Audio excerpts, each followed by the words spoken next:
Media వారు మీరు దయచేసి ఎవరికి జడవకండి. 100 రోజుల్లో వీళ్ళు ఎవరు ముఖ్యమంత్రులుగా ఉండరు. జగన్ కలలో ముఖ్యమంత్రి అవడు. చంద్రబాబు నాయుడు గారికి అయిపోయింది, రిటైర్మెంట్ ఏజ్ వచ్చేసింది. 65 సంవత్సరాలకు రిటైర్ అవ్వాలి. 69 సంవత్సరాల వయసు వచ్చింది ఆయనకి. ఆయన మంచి అడ్మినిస్ట్రేటర్ కనుక ఆయన సలహాలు తీసుకుందాం. పాపం నడలేకపోతున్నారు. ఇప్పుడు మీరు చూడండి, ఆరోగ్యం దెబ్బతుంది, మెంటల్గా ఆయనకు టెన్షన్ వచ్చేసింది. కేఏ పాల్ అంటే ఎవరు?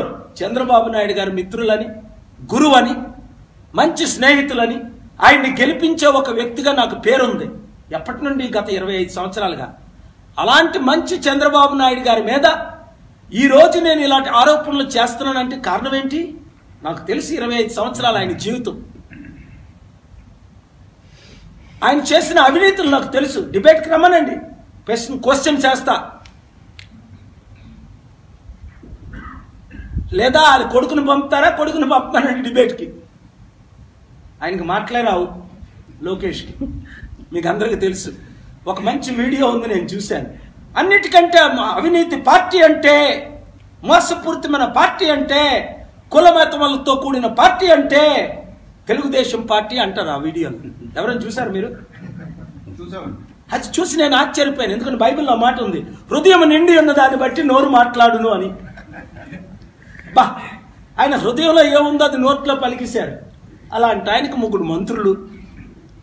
ఏంటండి, ఈ దేశం ఎప్పుడు బాగుపడుతుంది? ఈ ప్రజలు ఎప్పుడు బాగుపడతారు? తెలుగు ప్రజలు తెలివైన వారు, ఢిల్లీ ప్రజల కంటే తెలివైన వారు.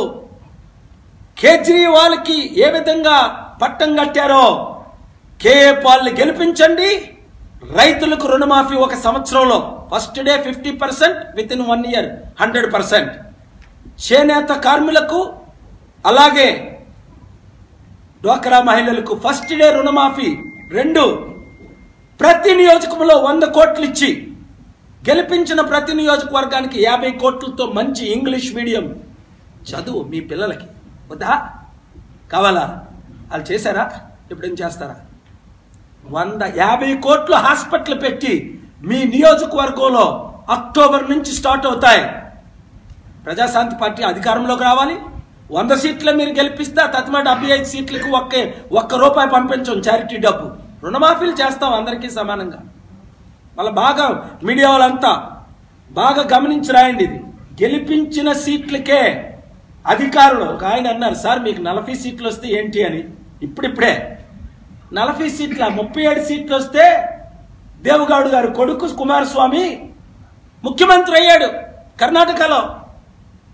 107 సీట్లు వచ్చిన బీజేపీ అవ్వలేదు, ఒకరోజు అయ్యాడు. ఎవరు? యడియూరప్ప. 77 సీట్లు వచ్చిన కాంగ్రెస్ వాళ్ళు అవ్వలేదు. ఇది దేశ రాజకీయ పొలిటికల్ పొజిషన్. అయ్యా క్యాండిడేట్లారా, జంపు జలానిలాగా మీరు ఇటు అటు జంప్ చేయకండి. కాంగ్రెస్ పార్టీ భూస్థాపితం అయిపోతుందని 10 సంవత్సరాలు చెప్పాను, అయిపోయింది. ఇప్పుడు వైసీపీ పార్టీ, తెలుగుదేశం పార్టీ భూస్థాపితాలు అయిపోతాయి. ఏ రోజు జగన్ గారు జైలుకి వెళ్తారో మీకే తెలియదు. 2 సంవత్సరాలు జైల్లో నుంచి వచ్చారు బయటికి. నా మీద ఒక నింద ఉందా? ఒక ఆరోపణలు ఏమైనా ఉన్నాయా? ఛాలెంజ్. ఒకసారి ఒంగోలులో అరెస్ట్ చేశారు జగన్ గారు. అక్కడ వారు ఇక్కడ చెప్పు పార్టీ పెట్టిన కిరణ్ కుమార్ రెడ్డి చెప్పుతోనే కొట్టి అందరూ పంపించేశారు. ఆయన మరల ఈ మధ్యన ఏదో బయటకు కనబడుతున్నట్టుంది, అమెరికాలో దాగున్నాడు. ఆయన వెళ్ళి చెప్పి ఆయనకు వార్నింగ్ ఇచ్చా, చెప్పు పార్టీకి చెప్పుతో కొట్టి పంపించండి. 25 ఎంపీలు గెలుస్తారు అన్నాడు. ఒక్కడికి డిపాజిట్లు రాలా, ఒక్కరికి 1000-2000 ఓట్లు రాలా. తెలుగు ప్రజలండి, తెలివైన వారండి నా ప్రజలు. అందుకే వచ్చా మీ కొరకు ప్రపంచం విడిచిపెట్టి. పాల్గారు వెళ్ళిపోతారు అనుకుంటున్నారా? క్వశ్చన్ లేదు. నా ప్రాణం ఉన్నంత వరకు, యేసు ప్రభు తిరిగి వచ్చినంత వరకు 30 సంవత్సరాలు 40 సంవత్సరాలైనా ఆంధ్ర రాష్ట్రాన్ని అభివృద్ధి చేయడమే